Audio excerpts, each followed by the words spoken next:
हाँ, तो बच्चों हम लोगों ने स्टोरेज फुल होने से पहले मोबाइल का स्टोर फुल हो गया था, जिसके कारण हम लोग का पढ़ाई बंद हो गया था। अब हम लोग पुनः देखते हैं। हम लोग यहाँ पहुँचे थे कि अब हम लोग चित्र की तरफ चलते हैं और चित्र में यम डैश को मिरर या दर्पण कहते हैं। इसमें जो किरण आ रही है दर्पण की तरफ, एक तरफ से कलई की गई है, तो इसमें जो किरण आ रही है एन, इस किरण को आपतित किरण कहते हैं। एन को क्या कहते हैं? आपतित किरण।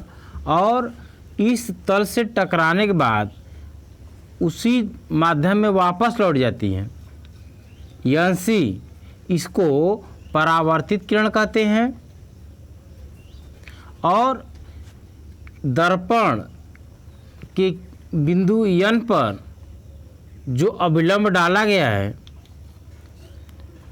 एन डैश, इसको अभिलंब कहते हैं। और इस आपतित किरण और अभिलंब के बीच के कोण को, आपतित किरण और अभिलंब के बीच के कोण को आपतन कोण कहते हैं।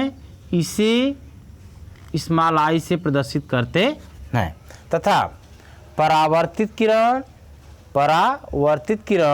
और अभिलंब के बीच के कोण को परावर्तन कोण कहते हैं। इसे आर से प्रदर्शित करते हैं। परावर्तित किरण और अभिलंब के बीच के कोण को परावर्तन कोण कहते हैं। इसे आर से प्रदर्शित करते हैं।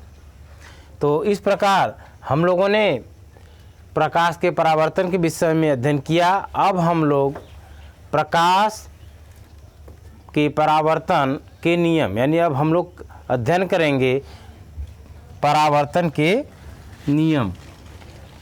क्या हेडिंग होगी? परावर्तन के नियम। तो प्रकाश के परावर्तन के कुल 2 नियम होते हैं। प्रकाश के परावर्तन के कुल 2 नियम होते हैं। प्रथम, आपतित किरण, परावर्तित किरण, आपतित किरण, परावर्तित किरण और अभिलंब तीनों एक ही तल में होते हैं। चित्र में आपतित किरण, परावर्तित किरण और अभिलंब, ये तीनों क्या हैं? एक ही तल में है, इसलिए इसको कहते हैं तीनों एक ही तल में होते हैं।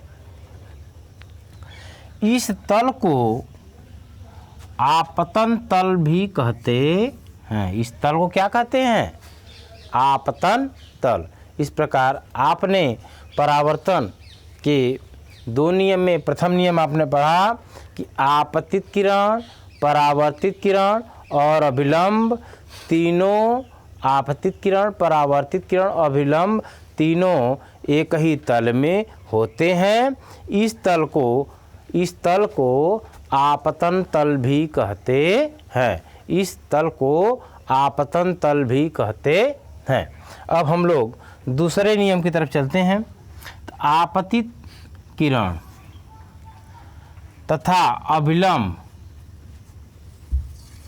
आपतित किरण तथा अभिलंब के बीच के कोण, आपतित किरण तथा अभिलंब के बीच के कोण तथा परावर्तित किरण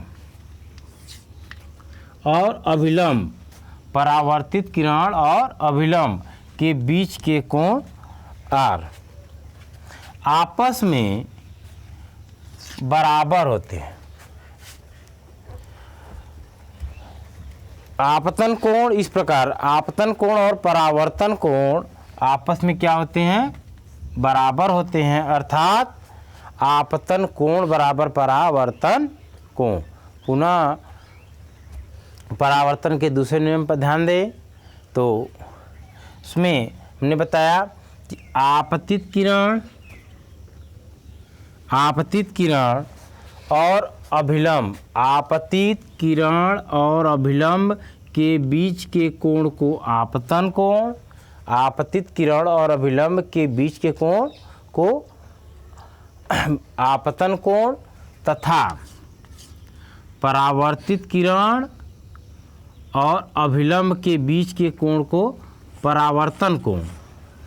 और ये दोनों ही कोण, जो इसको स्मॉल आई से प्रदर्शित किया गया, इसमें इसको स्मॉल आर से, ये दोनों ही कोण आपस में बराबर होते हैं। देखिए हम दो लकीर खींच दे रहे हैं, ये दोनों ही कोण आपस में क्या होते हैं, बराबर होते हैं। ए और ए दोनों क्या है, इस दोनों के बीच में जो संबंध है वो क्या है, बराबर है। यानी आपतन कोण और परावर्तन कोण आपस में बराबर होते हैं। अर्थात इसको कह सकते हैं कि आपतन कोण आई कोष्ठ में आई बराबर परावर्तन कोण कोष्ठ में आर, ये दोनों ही आपस में क्या होते हैं, बराबर होते हैं। इस प्रकार हम लोगों ने परावर्तन के दो नियम पढ़ा, और परावर्तन के दोनों नियम में प्रथम नियम था कि आपतित किरण, परावर्तित किरण और अभिलंब तीनों एक ही तल में होते हैं।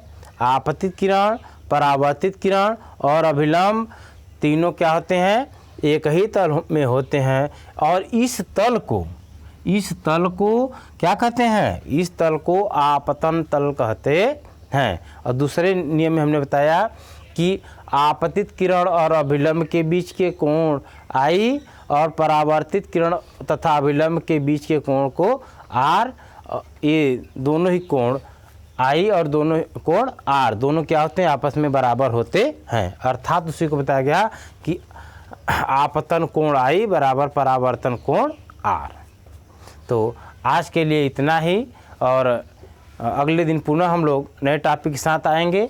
यह आप लोग ध्यान देंगे कि जो भी पाठ, मोबाइल का स्टोरेज फुल हो जाने के कारण अब जो भी पाठ आपको मिलेंगे तो पाठ का नाम डाल दिया जाएगा। जैसे प्रकाश डाल दिया गया तो उसमें पार्ट 1 पार्ट 2 डाला गया, इसी तरह से और भी होंगे तो उसको उसमें पार्ट 1 पार्ट 2 करके आपके मोबाइल, आपके यूट्यूब चैनल पर उसको डाल दिया जाएगा। उसका आप लोग अध्ययन करते रहेंगे और कॉपी में नोट करते रहेंगे। धन्यवाद।